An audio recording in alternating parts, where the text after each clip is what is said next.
Selamat siang, perkenalkan nama saya Muhammad Iqbal Tawakal, jurusan PJJ Manajemen MJ204, mata kuliah Ekonomi Makro, dosen Pak Wahyu Purbo Santoso, SE, MM, CFRM, CPOD. Izinkan saya untuk mempresentasikan dari materi data infografis perekonomian Indonesia per April 2021 dan kondisi PDB 2021. Nilai kurs April 2021 dan juga inflasi IHK 2021.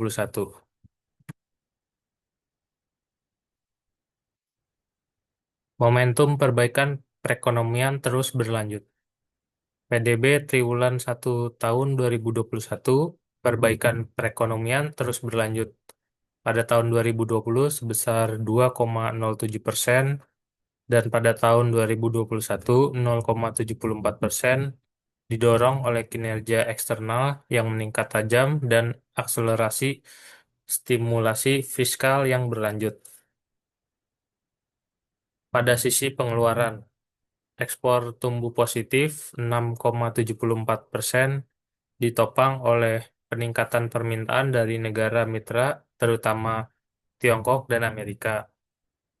Impor membaik 5,27%, didorong oleh perkembangan positif pada sektor eksternal dan perbaikan investasi. Konsumsi pemerintah meningkat 2,96%, sejalan dengan akselerasi realisasi stimulasi fiskal dalam bentuk belanja barang, modal, dan bantuan sosial. Inven- Investasi meningkat 0,23%, tercermin dari kontraksi yang semakin berkurang dari kontraksi triwulan sebelumnya. Konsumsi rumah tangga masih terbatas 2,23% seiring pembatasan mobilitas masyarakat yang berlanjut di sejumlah wilayah.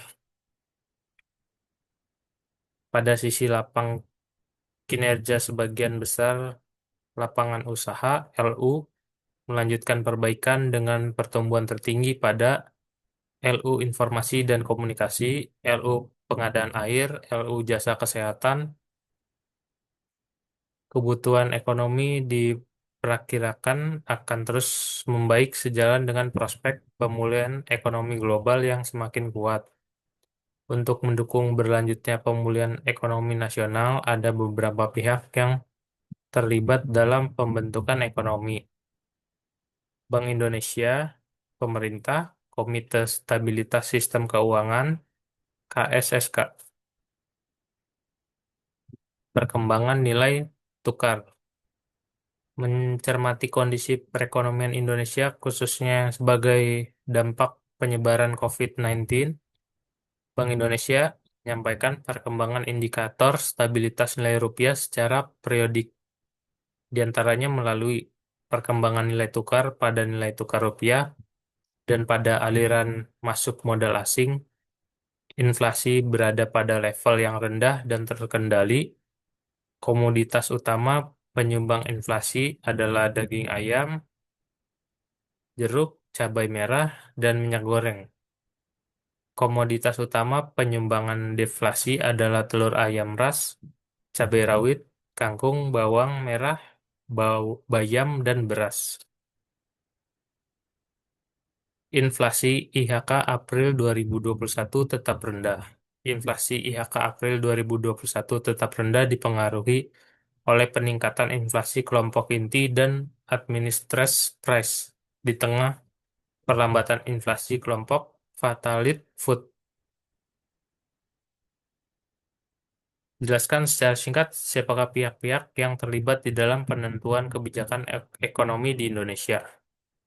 Pihak yang terlibat dalam pembentukan kebijakan ekonomi di Indonesia adalah Bank Indonesia atau BI, pemerintah, dan Komite Stabilitas Sistem Keuangan (KSSK). Pihak-pihak tersebut yang akan terus memperkuat dan mendukung berlanjutnya pemulihan ekonomi nasional. Jelaskan bagaimana dampak penguatan atau pelemahan nilai kurs dan inflasi IHK dapat mempengaruhi PDB triwulan 1 tahun 2021. Pada April 2021, inflasi indeks harga konsumen IHK meningkat dibandingkan dengan inflasi bulan sebelumnya, sebesar 0,08%. Dampak penguatan atau pelemahan nilai kurs dan inflasi IHK pada PDB triwulan 1 tahun 2021 diantaranya inflasi inti, core inflation meningkat. Peningkatan terutama didorong oleh tekanan inflasi komoditas emas seiring kenaikan harga emas global. Inflasi bahan makanan, volatile food melambat. Melambatnya volatile food terutama didorong oleh deflasi komoditas, hortikultura, dan beras seiring masuknya masa panen. Inflasi harga yang diatur pemerintah meningkat. Meningkatnya didorong oleh peningkatan harga rokok, terutama rokok kretek filter, seiring transmisi kenaikan cukai hasil tembakau yang berlanjut.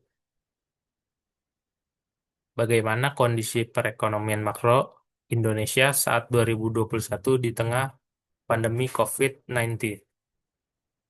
Kondisi perekonomian makro Indonesia pada tahun 2021 di tengah pandemi COVID mengalami perbaikan ekonomi dan akan terus berlanjut ke depannya karena ditolong oleh kinerja sektor eksternal yang meningkat tajam, diantaranya tumbuh positif pada ekspor ditopang oleh peningkatan permintaan dari negara mitra dagang utama khususnya Tiongkok dan Amerika. Pada impor, keadaan membaik didorong oleh perkembangan positif pada sektor eksternal dan perbaikan investasi. Konsumsi pemerintah meningkat sejalan dengan akselerasi realisasi stimulasi fiskal dalam bentuk belanja barang, belanja modal, dan bantuan sosial. PMTN investasi meningkat tercermin dari kontraksi yang semakin berkurang dari kontraksi triwulan sebelumnya. Konsumsi rumah tangga masih terbatas seiring pembatasan mobilitas masyarakat yang berlanjut di sejumlah wilayah. Terima kasih. Demikian presentasi dari saya. Selamat siang.